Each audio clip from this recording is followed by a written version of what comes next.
MBC 경남 라디오 당신의 11시. 안녕하세요. 이다슬입니다. 질병관리본부가 지난해 11월 15일 발령했던 인플루엔자 유행주의보를 해제했습니다. 이번 유행주의보 발령 시점은 지난해와 비슷하지만 해제 시점은 무려 3개월이나 빨랐는데요. 그 이유는 바로 손 씻기와 사회적 거리 두기에 있었습니다. 코로나19가 유행하면서 손 씻기를 생활화하고 사람이 붐비는 곳에 가길 자제하면서 인플루엔자 확산까지 막았던 겁니다. 손 씻기로 질병의 70%를 막을 수 있다는 걸 피부로 느끼게 된 셈인데요. 인플루엔자 유행은 해제됐지만 바이러스와의 싸움은 여전히 계속되고 있습니다. 계속해서 손 씻기와 마스크 착용, 또 기침 예절 잘 지켜야겠고요. 모두가 걱정하는 집단 감염을 막기 위해선 사회적 거리 두기도 잘 실천해서 코로나19도 하루빨리 해제되길 기대합니다.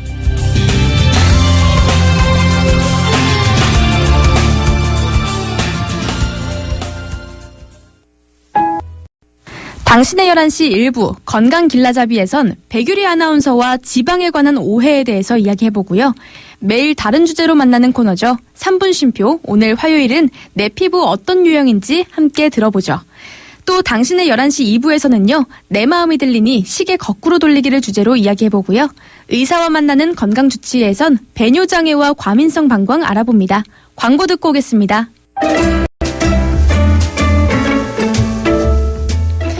요즘 알약처럼 생긴 이름하여 씹는 치약이 인기라고 합니다.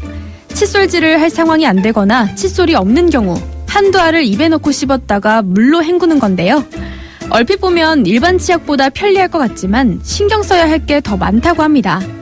씹는 치약도 일반 치약과 같은 성분과 첨가제를 사용했기 때문인데요. 상황에 따라서 간편하게 사용할 수 있을 뿐 칫솔로 닦아야 하는 건 마찬가지라고 합니다. 일단 씹는 치약을 꺼낼 땐 오염을 막기 위해서 손보단 집게 같은 도구를 이용해 꺼내는 게 좋고요. 물이 닿으면 금세 물러지거나 서로 붙어버릴 수 있어서 물에 닿지 않게 주의해야 합니다. 물론 꺼낸 뒤엔 뚜껑도 잘 닫아야 하고요. 또 이가 약한 사람이 씹는 치약을 쓰면 치아가 상할 수 있기 때문에 치약을 입안에서 촉촉하게 녹인 다음 사용하는 게 좋고요. 칫솔을 사용하지 않는다면 10번 이상 씹어야 하고 그만큼 입도 많이 헹궈야 한다는 것도 잊지 말아야 합니다. 지금까지 건강수첩이었습니다.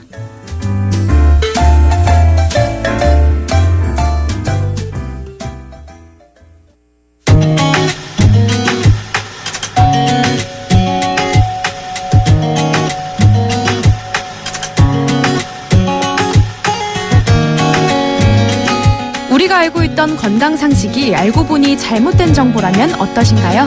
잘못된 건강상식을 바로잡는 시간, 건강길라잡이 백유리 아나운서와 함께합니다. 어서 오세요. 네, 안녕하세요. 아나운서 백유리입니다. 오늘부터 건강길라잡이라는 코너로 함께하게 됐는데요. 전 이 시간 통해서 우리가 흔히 건강상식이라고 알고 있는 것들 중에 잘못된 정보들을 좀 바로잡고 또 왜 이런 정보들이 나오게 됐는지 그 유래를 재미있게 알려드리겠습니다. 네, 정말 기대가 되는데요. 그럼 오늘 건강길라잡이 첫 시간인데 어떤 키워드로 준비하셨을까요? 네, 오늘 제가 정한 키워드는 지방입니다. 지방이요? 네. 네, 지방이라고 하면 뭐 탄수화물, 단백질, 지방 할 때 그 지방일까요? 네, 맞습니다. 흔히 지방을 많이 섭취한다라고 하면 당연히 건강에 안 좋을 것 같은 그런 느낌이 들지 않으신가요? 그렇죠. 저지방 우유 같은 제품도 시중에 나와 있으니까 왠지 지방을 많이 먹으면 살이 찌지 않을까 이런 걱정도 있더라고요. 그렇죠. 많은 분들이 지방, 특히 포화지방을 섭취하면 비만으로 이어지거나 심장 관련 질환에 걸릴 가능성이 높아진다라고 알고 계시잖아요. 네. 그래서 버터나 소기름, 돼지기름 이런 것들을 좀 자제하기도 하고요. 네. 근데 이런 당연한 듯한 말이 사실은 거짓말이라면 믿음이 가시나요? 거짓말이요? 네. 네, 좀 혼란스러운데요? 네, 아마 좀 이상하게 들리실 것 같아요. 네. 하지만 실제로 지방에 대한 수많은 연구를 찾아봐도 지방 섭취가 건강에 해롭다든지 지방 때문에 살이 찐다라는 내용을 뒷받침할 만한 근거가 사실상 거의 존재하지 않는다고 합니다. 네. 그래도 안 믿기는 분들이 계실 것 같으니까 제가 동물을 예로 들어서 한번 설명을 해드릴게요. 네. 다슬씨가 목장을 운영하는 농부라고 한번 가정을 해볼게요. 네. 다시 씨가 키우는 소나 돼지를 통통하게 살찌우고 싶다면 어떤 걸 먹여야 할까요? 사람이랑 똑같은 포유류니까 사람이 먹어도 살찌는 것들을 먹여야 하지 않을까 싶은데요. 네, 맞습니다. 근데 우리가 흔히 알고 있는 살찌는 음식이라고 하면은 지방이 많은 것들이잖아요. 네. 뭐 소나 돼지에게도 그런 버터나 고기의 기름, 달걀, 노른자 이런 것들을 먹여야 할 텐데 하지만 실제로 그렇진 않습니다. 실제로 가축들을 살찌우기 위해서는 옥수수와 곡물이 섞인 사료를 쓰는데요. 네. 즉 많은 양의 전분과 탄수화물을 먹이는 거죠. 전분과 탄수화물. 네. 듣고 보니 정말 그러네요. 네, 또 다른 예가 있을까요? 푸아그라 혹시 아시나요? 네. 이 프랑스 음식 중에 지방이 많이 낀 거위간을 재료로 하는 음식인데 다슬 씨가 또 이 거위를 키우는 농부라고 한번 가정을 해볼게요. 많이 키우네요. 네, 네. 오늘 농부 다슬 씨입니다. 네. 이 거위의 간에 지방이 많이 끼도록 하려면 거위에게 뭘 먹이고 싶으신가요? 글쎄요. 그럼 이번에도 지방이 아니라 탄수화물을 먹여야 되는 걸까요? 그렇죠. 거위에게 돼지기름, 소기름 이런 걸 먹이는 게 아니라 실제로 옥수수를 강제로 먹여서 지방간을 만들어낸다고 합니다. 네. 물론 강제로 먹이는 이 방식 때문에 푸아그라는 비윤리적인 음식이다라고 해서 지양하는 분위기라고 하니까 우리는 그 원리만 한번 따져볼게요. 네.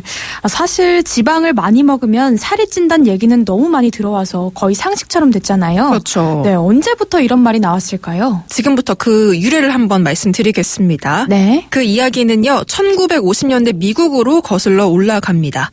미국의 저명한 생리학자 안셀 키즈 박사에 의해서 만들어진 거짓된 상식이라고 볼 수 있는데요. 네. 이 키즈 박사는 7개 나라의 연구 결과라는 제목의 연구를 통해서 포화 지방산을 많이 먹을수록 혈중 콜레스테롤 수치가 증가하고 심장 질환의 발병률도 상승한다라는 이런 결과를 공개했습니다. 당시 많은 사람들의 반응이 뜨겁기도 했고요. 네. 그런데 키즈 박사는 처음에는 22개 나라의 연구 자료를 수집했는데 발표할 때는 아까 말한 그 제목처럼 7개 나라의 연구로 축소 발표를 해서 당시에도 많은 의혹을 낳았습니다.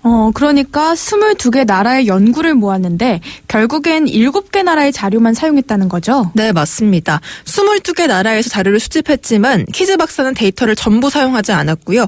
7개 나라의 자료만 사용해서 축소 발표를 한 겁니다. 네. 그 이유는 뭐 예상이 되시겠지만 7개 나라를 제외한 15개 나라에서 수집한 자료를 분석해 봤더니 지방 섭취량과 비만 또 심장 질환의 발병률 사이에는 아무런 연관성이 입증되지가 않았고요. 네. 오히려 심장 질환을 예방하는 효과까지 예상이 되기 때문이에요. 그래서 키즈 박사는 의도적으로 그런 결과는 배제하고 7개 나라의 결과만 모아서 발표를 했습니다. 그런데 연구 결과 하나만으로는 이렇게 모든 사람들이 잘못된 사실을 상식처럼 알게 되진 않았을 것 같은데요. 네. 네, 왜 이렇게 널리 알려지게 됐을까요? 바로 미국 연방정부의 힘이 있었기 때문이에요. 네. 키즈 박사가 미국의 공중보건 서비스로부터 연간 20만 달러의 연구 지원금을 받았는데요. 연방정부 입장에서는 이게 큰 돈을 지출한 만큼 어떤 결과물이 필요했을 거 아니에요. 네. 그래서 미국 정부가 나서서 포화지방이 비만을 유발하고 심장 건강에 해롭다는 일종의 선전을 하기 시작했고요. 많은 전문가들도 이런 분위기 속에서 키즈 박사 이론을 사실로 받아들이게 된 겁니다. 하지만 트랜스지방은 실제로 우리 몸에 해롭다고 해서 퇴출하는 분위기잖아요. 그렇죠. 좋은 지적이에요. 이 트랜스 지방은 마가린, 쇼트닝 이런 곳에 들어있는 지방인데 우리 몸에 가장 해로운 식품 성분 중에 하나고 유해 지방입니다. 하지만 이렇게 과거에 포화 지방과 이런 유해 지방을 같은 범주에 묶어서 연구하는 오류가 빈번하게 발생을 했고요. 최근에 와서야 포화 지방에 대한 의미 있는 연구들이 진행이 되고 지방에 대한 오해가 조금씩 풀리고 있습니다. 저탄고지 들어보셨죠? 네. 최근에 탄수화물을 줄이고 지방 섭취를 늘리는 저탄고지 다이어트법이 유행하는 걸 보니까 지방에 대한 오해가 조금씩 풀리고 있지 않나 싶습니다. 네. 듣고 보니까 식품에 들어있는 지방과 우리 몸을 이루는 지방 조직인 지방이 좀 다른데 우리가 같다고 오해하고 있었네요. 네. 네. 또 지방에 대해서 갖고 있는 오해가 있을까요? 네, 지방은 실제로 우리 몸에 정말 필요한 존재인데요. 우리 뇌와 신경세포를 이루는 물질의 상당 부분은 지방과 콜레스테롤입니다. 네. 이 세포막을 구성하는 성분에 지방이 포함되지 않았다면 우리가 아는 생명현상 대부분이 불가능했다고 해도 과언이 아닌데요. 인체가 살아있게끔 해주는 모든 세포 간의 신호 전달 과정도 마찬가지입니다. 네. 그럼 지방 말고 진짜 우리에게 비만과 심장 질환을 유발하는 건 뭘까요?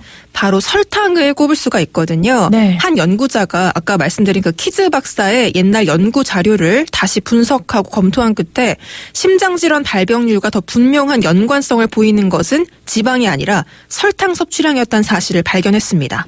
더 충격적인 사실은요. 키즈 박사가 논문에서 발표한 7개 나라뿐만 아니라 데이터를 수집한 22개 나라 모두에서 이런 연관성이 확인됐다는 겁니다. 설탕. 네. 그런데 요리할 때 설탕 많이 쓰기도 하고요. 설탕 솔솔 뿌린 달콤한 음식들 즐기는 분들 많잖아요. 그렇죠. 저도 일명 빵순이라고 하죠. 네. 이 빵이나 달달한 디저트를 참 좋아하는데 설탕이 정말 많이 들어가는 음식이더라고요. 네. 건강을 위해서 줄이는 게 좋겠네요. 네, 저도 힘들지만 좀 줄여야겠습니다. 네. 네, 이번 시간을 통해서 지방이 몸에 해롭지 않다는 새로운 사실을 알게 됐지만 그래도 기름지게 먹는 게 영 마음에 걸리긴 하거든요. 네. 기름진 식사 정말 괜찮을까요? 좀 안심이 될 만한 이야기를 해드리자면 미국의 가정의학회 소속 전문의인 캔베리 의학 박사란 분이 있거든요. 이분이 유튜브를 통해서 잘못된 건강 상식을 바로잡는 영상을 올려서 화제가 되기도 했는데 네. 이 베리 박사는 기름진 식사를 오히려 즐긴다고 합니다. 베리 박사의 말에 따르면요. 자기 입에 당기는 만큼의 지방을 충분히 먹었더니 오히려 체중도 그렇고 여러 가지 혈액 검사 결과를 정상으로 유지하기 좋았다고 하더라고요.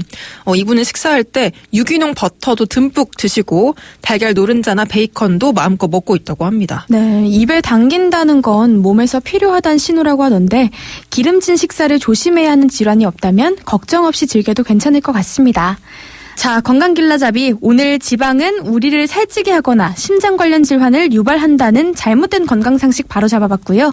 오히려 설탕이나 과도한 탄수화물을 경계해야 한다는 진짜 상식을 알게 됐습니다. 네, 맞습니다. 정리를 정말 잘해주셨어요. 네. 그럼 청취자분들께서도 이 내용들을 다시 한번 정리할 수 있게 간단한 퀴즈를 한번 준비해봤습니다. 퀴즈 정답 문자로 보내주시면 저희가 한 분 추첨해서 선물 보내드리니까 잘 들어보시고 맞춰보시기 바랍니다. 네. 네, 문제 드립니다. 지방 섭취가 비만이나 심장질환을 유발한다는 건 잘못된 상식임을 이 시간 통해서 알려드렸습니다. 오히려 다른 식품이 비만과 심장질환을 유발하는데요. 자, 다음 보기 식품 중에 우리를 살찌게 하고 심장질환 가능성을 높이는 건 어떤 식품일까요? 보기 1번 소금, 보기 2번 설탕. 네. 오늘 방송 잘 들으신 분들이라면 쉽게 맞히실 수 있을 겁니다. 1번 소금, 2번 설탕 중에서 우리를 살찌게 하고 심장질환을 유발하는 식품 맞춰주시면 되겠습니다. 네, 정답 아시는 분들은요. 샵 2353 우물정 2353번으로 보내주시고요. 긴 문자 100원, 짧은 문자는 50원의 정보 이용료가 있습니다. 네, 퀴즈 정답은 내일 모레죠. 백유리 아나운서와 함께하는 목요일 방송 건강길라잡이 시간에 발표하겠죠? 네, 맞습니다. 저는 앞으로 화요일, 목요일 이렇게 2번 인사를 드릴 텐데요. 오늘 퀴즈 정답과 함께 또 다른 건강 상식에 대한 오해 풀어드리러 오겠습니다. 네, 그럼 우리는 이틀 뒤에 보겠습니다. 네. 지금까지 백유리 아나운서였습니다. 고맙습니다. 네, 고맙습니다. 3분 쉼표.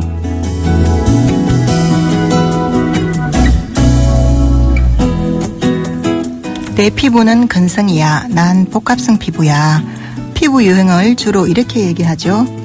실제로 피부 분석을 통해 파악하는 피부 유형에는 크게 건성, 중성, 지성, 복합성, 여드름 피부가 있고요. 이 밖에도 알레르기성 피부, 색소 침착 피부, 모세혈관 확장 피부, 노화 피부가 있습니다. 건성 피부는 탄력이 떨어진 피부로 유분과 수분 함량이 부족한 상태입니다. 모공이 작고 각질층에 수분이 적어서 세안 후 당김이 심하죠.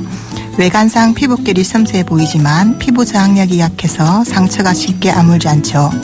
피부의 가장 바깥층인 표피에 수분이 부족하면 피부 조직이 얇게 보이고 잔주름이 많습니다. 근데 좀 더 깊은 진피층에 수분이 부족하면 굵은 주름이 생기고 피부는 거칠고 색소 침착이 심합니다. 그리고 이렇게 피부 겉과 속에 수분 부족 상태가 계속되면 눈 밑과 뺨, 턱, 입가에 늘어진 노인성 피부가 되는 거죠. 그럼 지성 피부는 어떨까요? 지성 피부는 피지선이 지나치게 활성화돼서 피지가 많이 분비되는 피부인데요. 피지는 사실 세균으로부터 피부를 보호하고 또 수분 증발을 막아줍니다. 하지만 지나치게 분비되면 모공이 넓어지고 뾰루지가 잘 생기고요. 정상 피부보다 두꺼워서 블랙헤드가 만들어지기 쉽습니다. 그리고 피지가 모공을 막아서 여드름이 잘 생기고요. 피부의 pH 농도가 알칼리화 되면서 외부 세균으로부터 공격받기 쉽죠. 지성 피부에는 유성 지루성 피부와 근성 지루성 피부로 또 구분이 되는데요. 유성 지루성 피부는 피부가 번들거리고 거칠고 두꺼워서 탁해 보입니다. 주로 젊은 남성층에서 많이 보이죠. 반면에 근성 지루성 피부는 피지가 많아서 번들거리지만 보습은 떨어져서 피부가 당기고요. 화장이 잘 받지 않는데요. 주로 여성에게 이런 피부가 많죠. 복합성 피부는 이마와 코, 흔히 T존이라고 하죠. 이 부위는 지성이고 눈 주위나 강대뼈, 볼 주위는 근성이거나 민감한 피부인 경우를 말하고요. 민감성 피부는 말 그대로 피부 조절 기능이나 면역 기능이 떨어져서 작은 외부 자극에도 쉽게 반응하는 피부를 말합니다. 그래서 얼굴이 붉고 가렵고 각질이 잘 생기죠. 이 민감성 피부는 주로 알레르기가 있는 분들에게도 잘 나타납니다. 이 밖에 색소 침착 피부, 모세혈관 확장 피부, 노화 피부까지 다양합니다. 하지만 우리 피부가 꼭 집어 어떤 피부다 말하기는 어렵고요. 또 느끼는 것과 실제 피부 유형과는 다를 수가 있어요. 그래서 한 번쯤은 피부 분석을 통해서 자신의 피부 유형을 정확하게 알아두는 것도 좋겠습니다. 3분 쉼표. 지금까지 김나영 피부 미용 강사였습니다.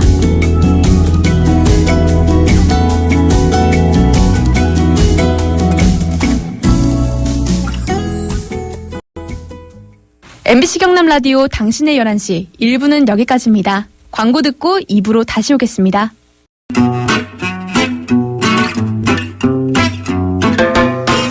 내 마음이 들리니 너와 나, 우리의 마음을 함께 들어보는 시간입니다. 내 마음이 들리니 서윤정 심리상담사와 함께 할게요. 안녕하세요. 네, 안녕하세요. 네, 내 마음이 들리니 오늘 어떤 이야기 들려주실까요? 네, 코로나19가 이제는 전 세계인의 일상을 마음대로 흔들고 있는 것 같습니다. 네. 경제적인 문제를 비롯한 현실적인 문제로 힘들어하시는 분들도 많이 계시고요. 세계보건기구에서 세계적으로 전염병이 대유행하는 상태를 의미하는 팬데믹을 선언한 지도 3주가 흘렀습니다. 네.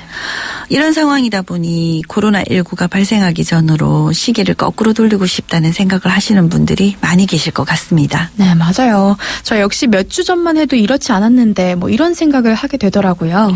그렇죠. 그래서 오늘은 코로나19라는 바이러스의 감염을 막지는 못하더라도 코로나19로 인해 벌어진 이 힘든 일상을 헤쳐나가는 데는 도움이 될 수 있지 않을까 하는 의미로 사람의 생각이 육체까지 변화시킬 수 있다는 시계 거꾸로 돌리기라는 실험에 대해서 소개해 볼까 합니다. 시계 거꾸로 돌리기. 네, 어떤 실험일까요? 시계 거꾸로 돌리기라는 실험은 1979년에 하버드 대학의 심리학 교수인 앨런 랭어 교수가 했던 실험입니다. 네. 70대에서 80대 노인 8명을 대상으로 했던 실험인데 실험 장소는 마치 타임머신을 타고 20년 전으로 돌아간 것처럼 꾸며놓은 외진 별장이었다고 합니다. 네. 20년 전 유행했었던 가구와 인테리어로 일반 가정의 모습을 그대로 복원해둔 거죠. 그리고 2가지 규칙에 따라 일주일을 보내게 합니다. 첫 번째 규칙은 1959년에 살고 있는 것처럼 그 당시에 자신의 모습으로 일주일을 보내야 된다는 것이고요. 2번째 규칙은 설거지나 청소, 빨래, 요리 등 집안일을 직접 해야 된다는 것입니다. 70대 이상의 어르신들이 20년 전의 모습으로 생활한다는 게 쉽지 않았을 것 같은데요. 네.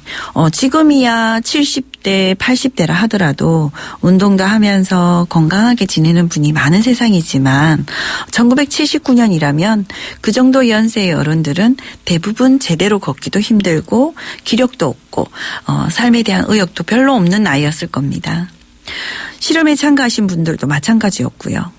하지만 실험이 진행되면서 점차 주체적이고 적극적인 모습으로 변해갔고 일주일이 지난 뒤에는 참가자 전원의 건강지수가 20년 정도 젊어진 것으로 나타났다고 합니다. 네.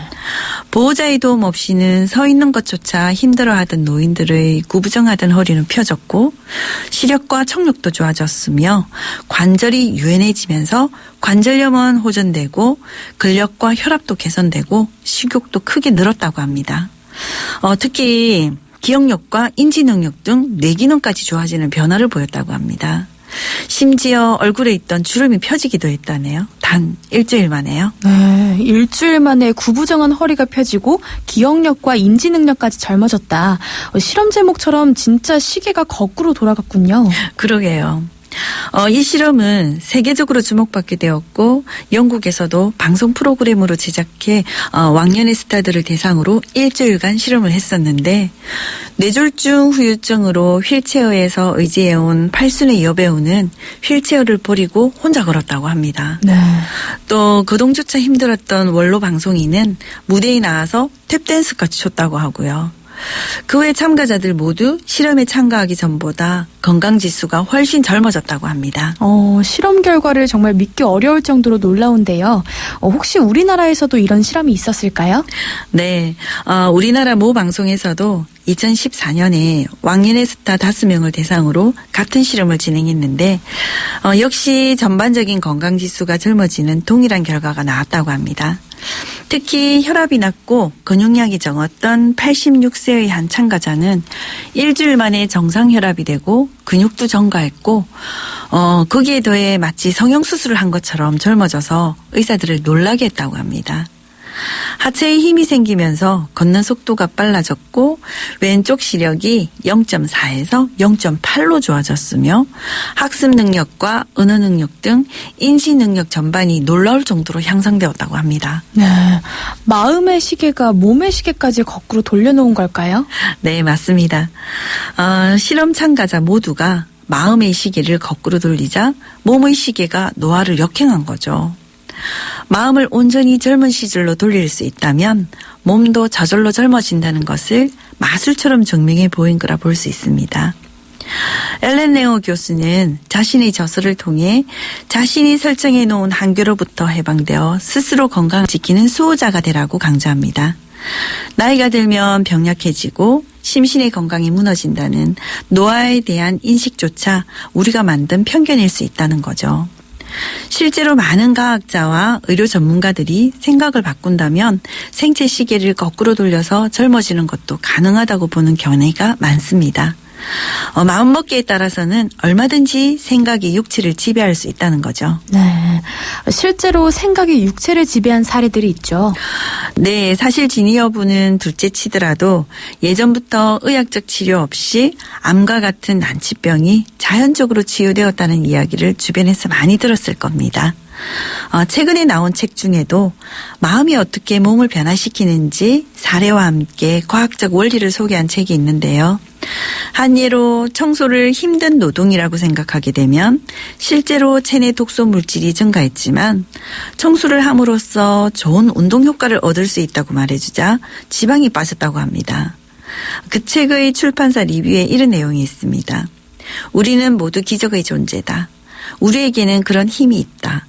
의학적 불치병을 스스로 완치하고 발암 물질을 척척 해독하고 일주일 만에 20년 젊어지는 일도 가능하다. 그러나 그것을 모르는 것뿐이다. 네, 모든 일은 마음먹기에 달렸단 말이 있잖아요.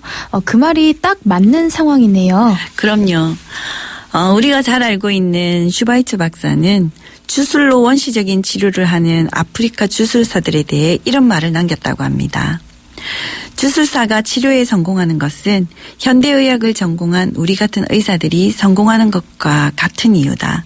모든 환자의 내면에는 더없이 훌륭한 의사가 있고 그 내면의 의사를 잘 움직이게 할 수 있다면 모든 게 해결된다. 네, 내면의 의사, 그러니까 긍정적인 마음이 모든 상황을 좋게 바꿀 수 있다는 얘기죠. 맞아요. 결국 육체의 병도 마음먹기에 따라 얼마든지 다스릴 수 있다는 말이죠. 이 시계 거꾸로 돌리기 실험은 나이는 숫자일 뿐이다. 젊게 살면 젊어진다. 생각하는 대로 이루어진다. 이런 말들이 그저 말만이 아님을 증명해 보였다고 볼 수 있습니다. 누구든 마음의 한계를 깨트릴 수 있다면 육체의 부족함을 이겨내고 나아가 육체의 노화까지 지배할 수 있지 않을까요? 실제로는 그런 결과까지 나오기는 힘들다고 할지라도 그런 긍정적인 믿음을 가지는 것만으로 우리 일상이 조금은 더 희망적이고 윤택해지지 않을까요? 네, 몸과 마음이 지쳐있는 지금 시기에 꼭 필요한 이야기인 것 같아요. 코로나19로 인해 집에서 갇혀 지내다시피 하는 일상이 이어지고 있습니다. 이로 인한 부정적인 생각이나 과도한 불안은 마음까지 갇히게 할 수 있다는 것도 생각해 보셔야 됩니다. 이럴 때일수록 긍정적인 생각과 희망으로 마음의 한계를 넘어설 노력이 더 필요하지 않을까요? 각자가 예방수칙을 잘 지키고 호흡기 증상이 나타난 분들께서 철저하게 국가의 검역 절차를 잘 따라주신다면 코로나19도 인생에서 지나치는 수많은 역경 중에 하나일 뿐일 거라 생각합니다. 모두들 한마음으로 이 어려운 시기를 잘 헤쳐나가기를 응원합니다. 네, 알겠습니다.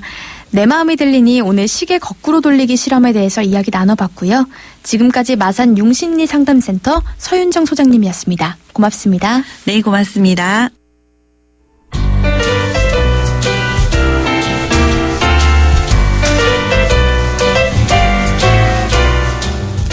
건강주치의 시간입니다. 오늘은 배뇨장애와 과민성 방광을 주제로 이야기 나눠봅니다. 도움 말씀에 권준호 비뇨의학과 전문의 모셨습니다. 안녕하세요. 네, 안녕하십니까. 네, 오늘 주제로 배뇨장애와 과민성 방광 선정했는데요. 먼저 배뇨장애부터 알아볼까요? 예, 방광, 요도, 전립선 등의 하부 여러 개 기능이나 구조적 이상으로 생기는 배뇨 시의 모든 불편한 증상을 배뇨장애라고 합니다. 네. 남성에서는 주로 전립선 비대증에 의한 배뇨장애가 많고요. 여성에서는 방광 자체의 기능적 변화나 요실금과 관련된 증상이 많습니다. 네, 배뇨장애가 생기는 원인이 성별에 따라 좀 다르네요. 남성은 전립선 비대증이 배뇨장애의 원인이라고 하셨죠? 네, 남성 배뇨장애는 전립선 비대증과 관련한 증상이 많습니다. 이 전립선은 방광 아래에서 요도를 둘러싸고 있는 장기인데요. 나이가 들에 따라 전립선이 커지면서 요도를 압박하게 됩니다. 이 때문에 이제 방광 출구가 좁아져서 여러 증상을 보이게 되죠.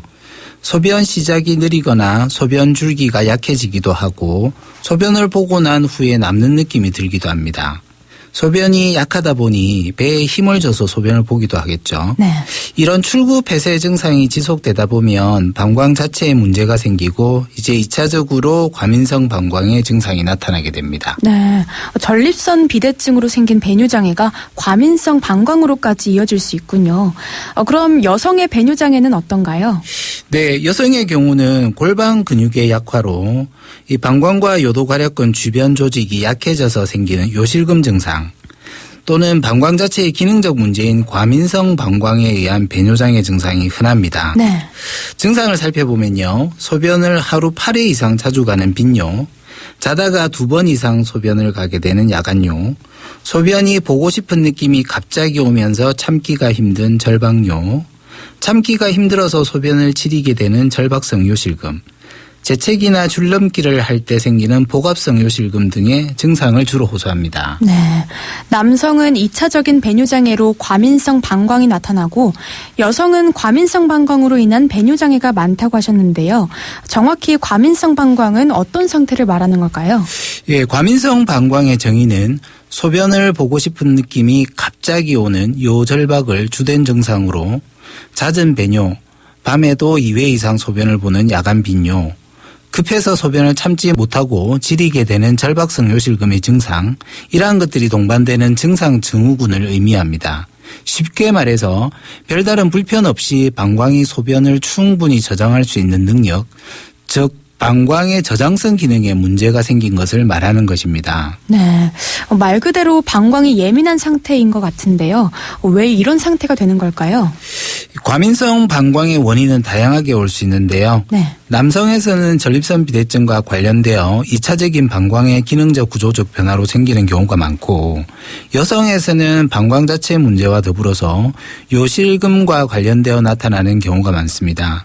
방광은 다른 내장장기와 마찬가지로 자율신경계의 조절을 받는데요. 네. 뇌졸중, 척수 손상 등 신경 손상과 관련된 경우에도 흔히 나타날 수 있습니다. 이런 경우를 특히 별도로 신경인성 방광으로 분류를 합니다. 그 외에 결석이나 염증 등의 2차적인 요인에 의해서 일시적으로 나타날 수도 있고요.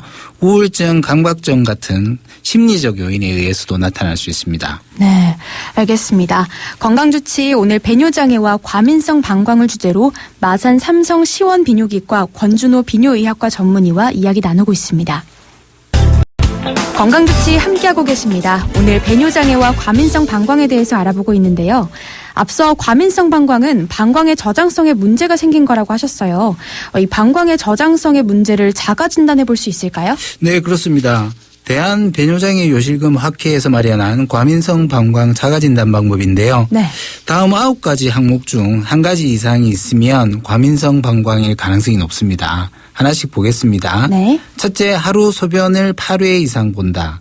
둘째, 일단 소변이 마려우면 참기가 어렵다. 셋째, 어느 장소에 가도 화장실 위치부터 알아둔다. 넷째, 화장실이 없을 것 같은 장소에는 잘 가지 않는다. 다섯째, 화장실에서 옷을 내리기 전에 소변이 나와 옷을 버리는 경우가 있다. 여섯째, 소변이 셀까봐 물이나 음료수 마시는 것을 삼간다. 일곱째, 화장실에 너무 자주 다녀 일하는 데 방해가 된다. 여덟째, 패드나 기저귀를 착용해야 된다. 마지막 9번째는 자다가 2번 이상 화장실에 간다입니다. 네. 이게 해당되면 굉장히 불편할 것 같긴 한데요. 우선 하루 8번 이하로 소변을 보는 건 일단 정상이네요. 네, 진료를 보다 보면 정상 배뇨 횟수를 물어보시는 분이 의외로 많은데요. 네. 주간과 야간을 모두 합쳐서 8회 이하, 특히 야간에는 1회 이하인 경우는 정상으로 봅니다. 네. 대한배뇨장애 요실금 학회에서 마련한 과민성 방광 자가진단 항목 9가지 중 하나라도 해당이 된다면 꼭 병원에 가보는 게 좋겠습니다. 정확한 진단은 검사를 해봐야겠죠. 어떤 검사가 필요할까요? 예, 우선 과민성 방광 증상 설문지의 점수표로 먼저 진단이 가능한데요. 네. 절박뇨의 증상이 일주일에 한 번 이상이면서 빈뇨, 야간뇨, 절박성 요실금의 증상이 나타난다면 그러면 과민성 방광으로 진단을 합니다. 그다음 소변 검사를 통해서 염증이나 혈뇨 등의 다른 원인에 의한 2차적인 것인지를 확인해보고 신체 검사로 방광과 요도, 골반 근육의 상태를 확인해서 복압성 요실금과의 관련성을 확인해봅니다. 동시에 신경 반사에 이상이 있는지 확인해 보는데요. 네. 다음으로는 배뇨일지를 실제 작성을 해봅니다. 예를 들어 하루 동안 소변이 나온 시간과 양을 실제로 측정해서 작성을 하게 되는데요. 네. 배뇨일지는 환자의 증상을 객관적으로 확인 가능하고 환자의 방광 크기, 배뇨 횟수와 야간뇨의 양 등에 대한 정보를 자세히 알 수 있기 때문에 환자 스스로도 잘못된 배뇨 습관을 알 수 있고 이러한 것이 치료 효과에도 긍정적인 영향이 있습니다. 네. 그 외 검사법으로 신경 손상이 의심되는 병력이 있거나 약물 치료에 저항하는 환자에서는 요역동안 검사라는 특수 검사를 하게 됩니다. 네. 과민성 방광 증사 설문지 결과와 소변 검사, 신체 검사, 배뇨 일지, 또 요역 동학 검사로 과민성 방광을 진단할 수 있겠습니다. 그럼 치료 방법은 어떨까요?